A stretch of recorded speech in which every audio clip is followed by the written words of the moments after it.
Oddity is a horror film that I did not expect to be reviewing at all. This movie is directed by Damian McCarthy, a filmmaker whose work I've never seen before, and it's going straight to Shudder in a few months. I think actually right now it's a limited theatrical release. So yeah, I had no plans to review this or even watch it for that matter, but I heard some buzz on Twitter claiming it to be as scary as Longlegs, if not more scary. So of course when I hear something like that, I'm interested because I love horror. And the thing that I don't like about film Twitter right now is there are so many people that are out there building up hype for these movies like they did with Longlegs, claiming it to be one of the scariest films of the decade or scariest films ever made. And they keep building up these expectations that are just not going to be met no matter, how much you try to humble yourself beforehand. So I'm glad I went into this film, A, not expecting it to be the scariest movie I've ever seen because I knew it wasn't going to be, and B, I hadn't watched any of the trailers or looked at any of the marketing, which is unusual for me. Usually I watch all of the trailers, or at least a couple of them, before I go and see a movie, and it was refreshing to go into something completely blind. And this is honestly a great movie to watch completely blind, so if you don't want to know anything about it, maybe just skip my review, but take this as a recommendation. I'm gonna describe the opening scene, the setup, and then just leave it at that. So Danny, played by Carolyn Bracken, and her husband Ted, played by Gwillem Lee, just bought a country home in rural Ireland, and they're fixing it up. Ted is a doctor who works graveyard shifts at a close-by psychiatric hospital, and one night while he's away, Danny is unloading things from her car. She goes back inside, and a suspicious man knocks at her door, warning her that when she was outside, someone snuck into the home and is in there now. Just as Danny is about to make a decision, we jump forward in time,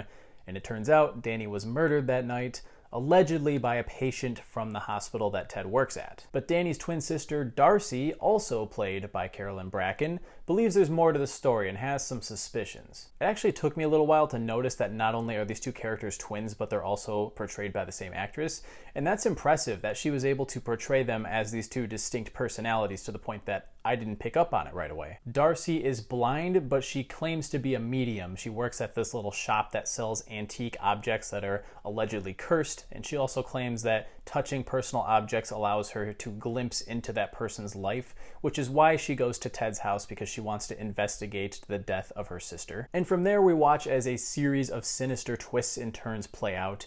We eventually flash back to the night that Danny was murdered and learn more about that event, but there's so much more going on in this movie as well. Jump scares are a controversial topic in the horror community right now, and I think it's mostly because a lot of modern horror films don't know how to use them correctly. I think they are a fantastic tool when implemented correctly, but you gotta have suspense first. A jump scare without suspense is just a loud noise and something popping out to jolt the audience. I haven't seen Damian McCarthy's other film, Caveat, but I think I'm gonna check it out now if it's anything like this, because this dude knows how to build suspense and he knows how to bring forth a scare that genuinely just creeps you out in your core while also making you jump. I cannot remember the last time I reacted this viscerally to a jump scare, and there are like 2 or 3 of them in this movie that genuinely got me. In fact, I struggle to recall a lot of movies over the last couple of years that gave me that general sense of dread that I go to see horror movies for. I mean, maybe Talk to Me, Barbarian, and Watcher. Like, those are a couple of movies that definitely unsettled me,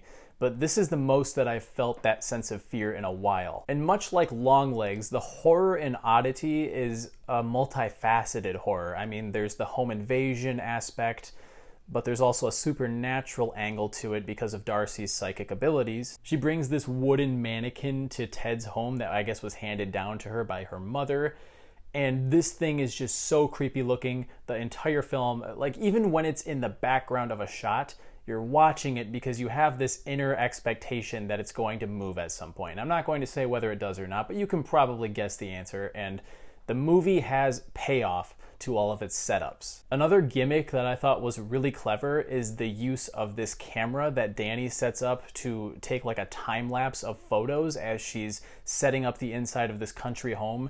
And you just know at some point a character is going to be scrolling through and find something horrific on that camera, and it does not disappoint. The movie also does a great job of keeping you on your toes in terms of who you can trust.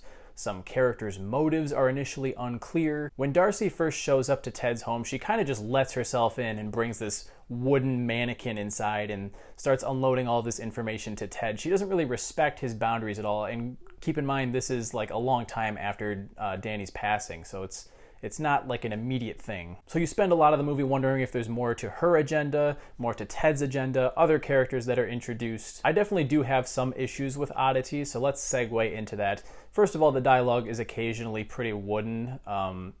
Ted has a new girlfriend named Yana. I can't remember the actress's name.